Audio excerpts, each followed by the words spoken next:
Good morning, my dear friends and my respected teacher. I am Suhina Dutta from class 3G. I have my mother who gave me birth. But do you know nature is another mother of mine? In fact, I believe nature is another mother of everyone, and we can't imagine nature without a forest and a river.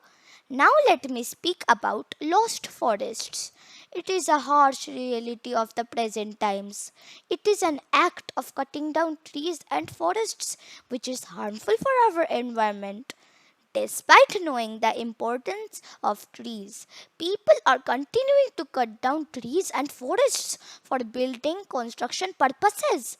Forest fires and overgrazing also causes deforestation. Deforestation not only destroys trees but also affects animals.